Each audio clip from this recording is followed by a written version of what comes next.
চুরির বিধান হলো হাত কেটে দাও, তাও সেটা গোপনে নয়, প্রকাশ্যে জনসম্মুখে হাত কেটে দাও। বনু মাখজুমিয়া গোত্রের নারী যখন চুরিতে ধরা পড়লো, সাহাবারা চিন্তায় পড়ে গেলেন।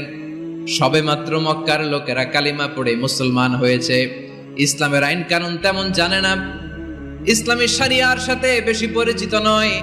এখন যদি বিশ্বনবী চুরির যেই বিধান এটা যদি কায়েম করে হাত যদি কেটে দেয়, না জানি মক্কার লোকেরা আবার বিগড়ে যায়, না জানি মক্কার লোকেরা আবার মুরতাদ হয়ে যায়, না জানি মক্কার লোকেরা ইসলাম থেকে দূরে সরে যায়।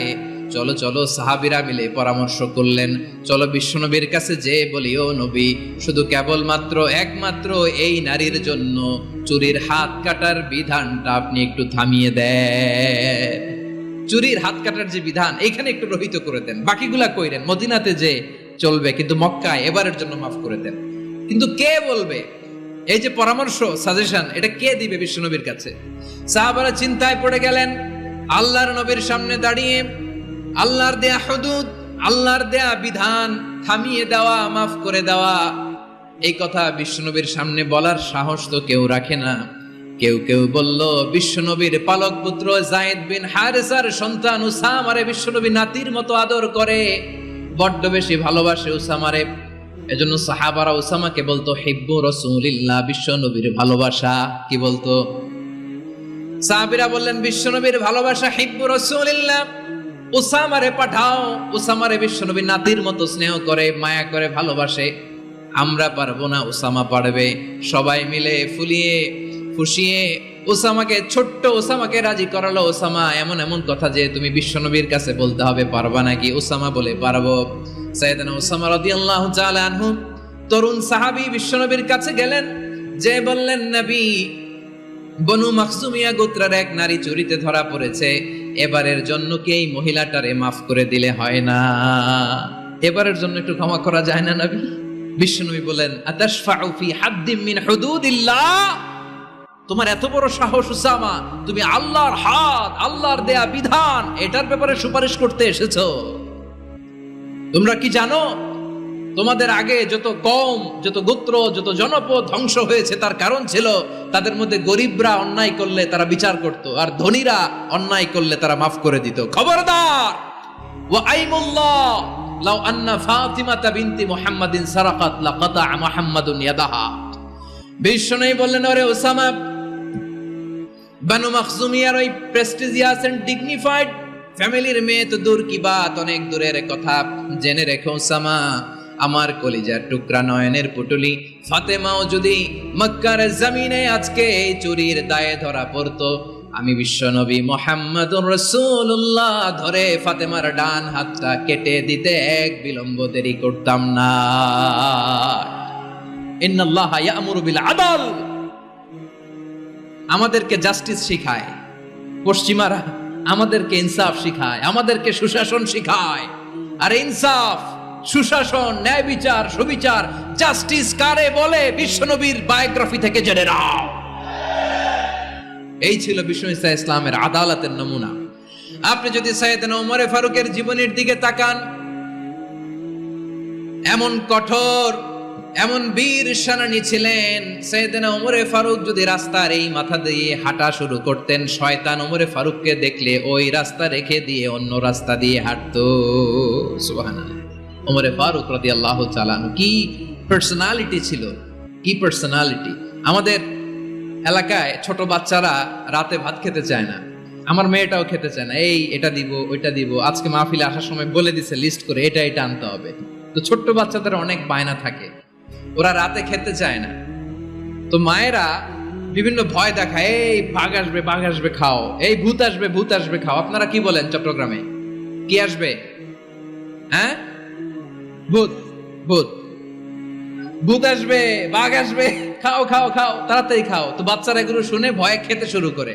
মদিনার জমিনেও একই ঘটনা ঘটতো। মদিনার ছোট্ট ছোট্ট সোনামণিরা খেতে চাইতো না, তো মায়েরা বলতো, হা হুয়া ইয়াতি উমর, হা হুয়া ইয়াতি উমর, ওই যে উমর আসতেছে, উমর।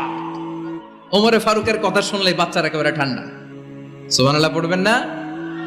প্রভু তুমি বলেছ রাসূল দেবে না, বলনি দেবে না ওমর, বলনি দেবে না হামজা তারিক, খালিদ বিজয়ী সমর।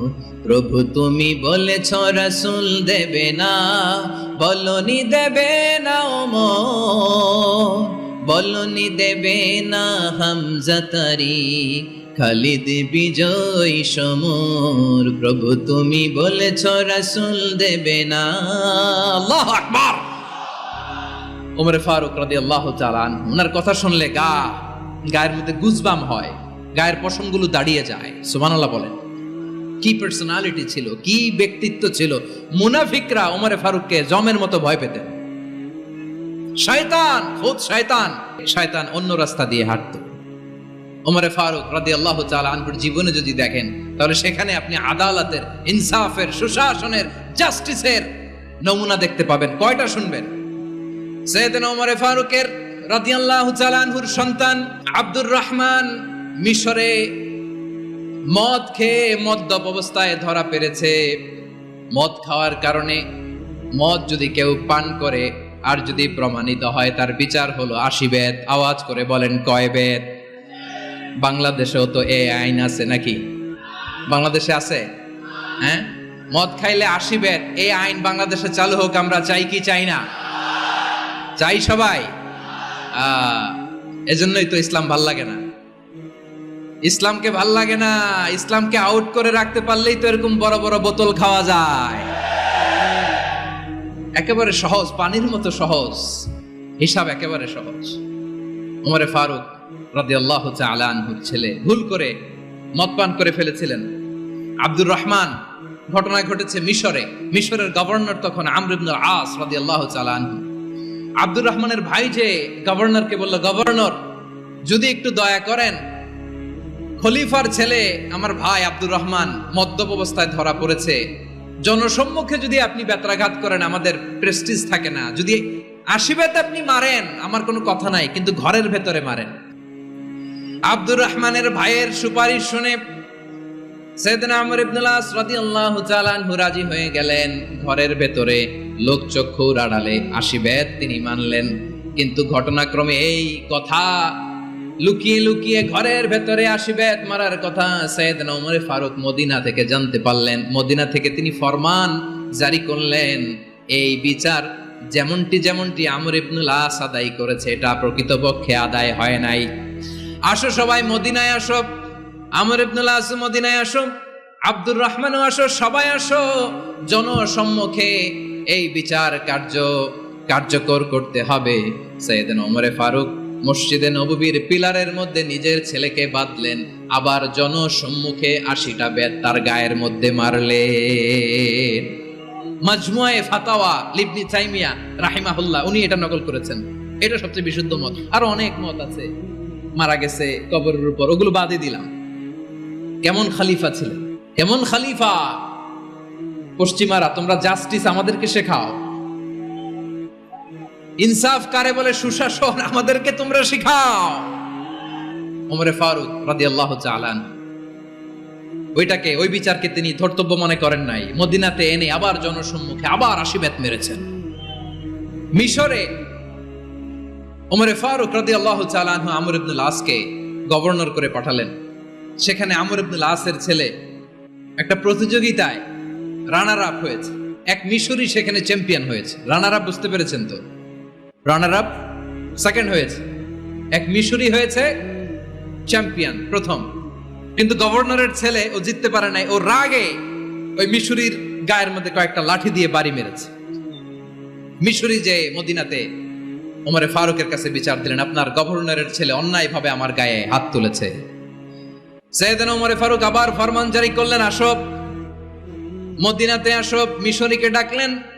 ওই মিশরের গভর্নর আমর ইবনুল আস রাদিয়াল্লাহু তাআলা আনহুকে ডাকলেন, তার ছেলেকেও ডাকলেন। সবাই বসে রইল। আমর ইবনুল আস রাদিয়াল্লাহু তাআলা আনহু মাথা নিচু করে বসে আছেন, লজ্জায় কাচুমাচু। হায় হায়, আজকে আমার ছেলের কারণে আমিরুল মুমিনিন খলিফাতুল মুসলিমিন ওমর ফারুকের কাছে আমি জনসম্মুখে লজ্জিত হচ্ছি। সাইয়েদনা ওমর ফারুক বললেন, এই নাও লাঠি। গভর্নরের ছেলে, তোমার মাথার মধ্যে যতগুলো বাড়ি মেরেছে, আজকে জনসম্মুখে তুমি অতগুলা বাড়ি মারো। মিশরি বলে, থাক, আপনি যে ডেকে আনছেন সবার সামনে এটা বলছেন, এতেই আমি খুশি। আল্লাহু আকবার। আপনার মহানুভবতা দেখে আমি খুশি, আর অপমানের দরকার নাই। ওমরে ফারুক বলে, না, খবরদার, এই কথা মিশরি তুমি বলো না, মারো, যতগুলা বাড়ি মেরেছে মারো। বাধ্য হয়ে মিশরি আমর ইবনুল আসের সামনে ওনার কলিজার টুকরা সন্তানের মাথার মধ্যে বাড়ি মারতে আরম্ভ করলেন। ঠিক যতগুলা বাড়ি গভর্নরের ছেলে আমর ইবনুল আসের ছেলে মিশরির গায়ে মেরেছিল, মাথায় মেরেছিল, মিশরি গুনে গুনে ততটা মারলেন। এই দৃশ্য দেখে ওমরে ফারুক রেগে মেগে আগুন, রাগের চোটে রাগ সামলাতে না পেরে, আর নিজেকে সামলাতে না পেরে মিশরিরে বললেন, ছেলেরে মারা শেষ হয়ে গেলে এবার বাবার টাক মাথার মধ্যে কয়েকটা বাড়ি মার। রাগের চোটে, আউট অফ অ্যাঙ্গার, রাগের চোটে, যে আমার পাঠানো গভর্নর আমর ইবনুল আস তার ছেলেকে কেন আদব তারবিয়া কেন শিক্ষা দিতে পারে না। ছেলেরে মারা হইলে এবার আমর ইবনুল আসের মাথার মধ্যে দুইটা মারো। এটা রাগে বলেছেন, এটা শাস্তি হিসেবে না। সুবহানাল্লাহ পড়ে। তোমরা আমাদেরকে সুশাসন শিখাও, আমাদেরকে সুশাসন শিখাও। বিশ্বনবী বলেন, আদাল এটা যেন তেন বিষয় না, এটা দিয়েই মানবিক সমাজ গড়তে হবে। আল্লাহ তাআলা কিয়ামতের কঠিন ময়দানে, যেদিন স্বামী স্ত্রীকে চিনবে না, স্ত্রী স্বামীকে দেখে পালিয়ে যাবে, বন্ধু বন্ধুরে চিনবে না, পীর সাহেব মুরিদরে চিনবে না, মুরিদ পীর সাহেবরে চিনবে না, দলের কর্মী তার নেতারে চিনবে না, নেতা তার কর্মীরে চিনবে না, বন্ধু বন্ধুরে দেখে পালাবে। এই কঠিন মুহূর্তে সূর্যটা মাথার কাছে চলে আসবে, জমিনটা তামার জমিন হবে, আজকের জমিনের মতো নয়। মানুষ ঘর্মাক্ত, ক্লান্ত, শ্রান্ত মাথার মগজগুলো কানের ছিদ্র আর নাকের ছিদ্র দিয়ে বেয়ে বেয়ে পড়বে। বিশ্বনবী ফরমান, কিয়ামতের ওই কঠিন ময়দানে 7 শ্রেণীর ব্যক্তিকে রব্বুল আলামিন তার আরশের নিচে ছায়া দিবেন। তার মধ্যে প্রথম শ্রেণীর ব্যক্তি হলো ইমামুন আদিল। ইমামুন আদিল, ন্যায়পরায়ণ শাসক, যে ইনসাফের সাথে বিচার